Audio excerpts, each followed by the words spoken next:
Watch. Kim Kardashian debuts Pete Davidson's tattoo tribute. No matter the language, it's easy to understand love, and Troy Kotsur's Oscar-nominated performance in CODA has captured the hearts of audiences. The 53-year-old star's journey to the Academy Awards began in his hometown of Mesa, Arizona. Kotsur, who is the first deaf male actor to be nominated for an Oscar, was born deaf into a hearing family, and he and his parents learned American Sign Language to communicate.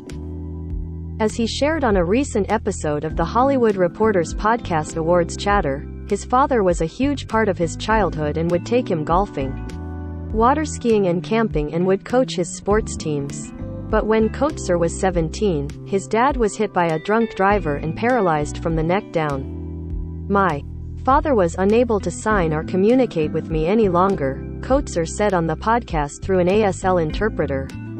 "It was a complete communication breakdown and everything for our family changed in that moment." Seeing what his father went through gave Kotsur a new perspective. "I could still play golf, I could still go water skiing, I could go camping.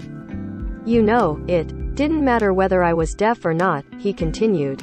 "So looking at my father, it really taught me such an important lesson. My father was my hero. My father gave me strength in show business. I didn't care if Hollywood was ready for me or not.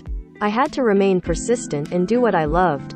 Kotsur started his career hosting workshops and acting in stage productions at Los Angeles Deaf West Theater.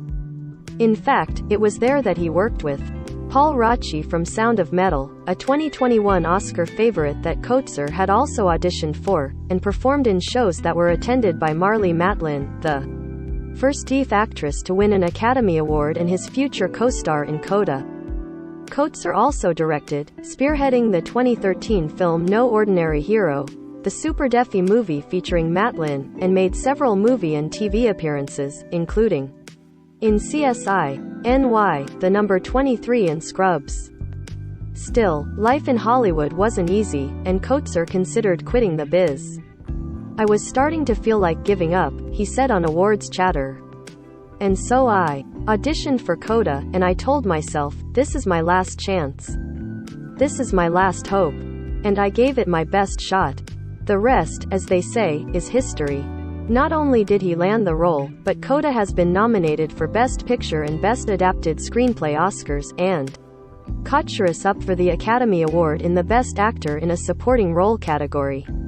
If he wins, he can add the gold statue to his SAG, BAFTA, Critics' Choice and Film Independent Spirit Awards. In CODA, which stands for Child of Deaf Adults, Kotsur plays Frank Rossi, a fisherman from Gloucester, Massachusetts. He's married to his wife Jackie, Matlin, and they have 2 kids, Leo, Daniel Durant, and Ruby, Amelia Jones. Ruby is hearing while her parents and brother are deaf. She acts as their interpreter and works in the family's fishing business with Frank and Leo.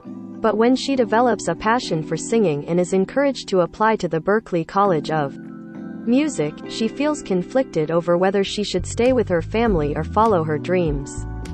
One of the most moving parts of the film is when Frank asks Ruby to sing for him and he places his hands on her neck to feel the vibrations. For that scene, Kotsur drew inspiration from an experience he had with his own daughter Kira, who he shares with his wife Deanne Bray. "I have a daughter in real life who's a CODA, she's 16 years old, and sometimes I see her playing music," he said on Vanity Fair's Little Gold Men podcast. "Anza, when I am walking by, I see her practicing the piano. So I put my hand on the piano to feel the vibration of the piano and I made that connection to my..." As for his favorite scenes, Kotsur cited one where the family attends Ruby's recital. At one point in her performance, the film's audio fades and it's completely silent. "I see hearing people begin to get kind of antsy or anxious just with that 30 seconds of silence because they're not used to it. Oh, finally the sound is back," Kotsur told Deadline's video series The Actor's Side. "But, you know, that's what we experience as deaf people. And so, finally, you can just begin to experience the deaf perspective." Fans will have to watch the Oscars to find out if Kotsur wins the Golden Statue, but it certainly won't be the last time they see him on the big screen. "It's great to finally be recognized," Kotsur said on a recent episode of The Kelly Clarkson Show. It means that our peers are accepting our work as artists, not because we're deaf, we're just actors who happen to be deaf. And we're being recognized for our talent.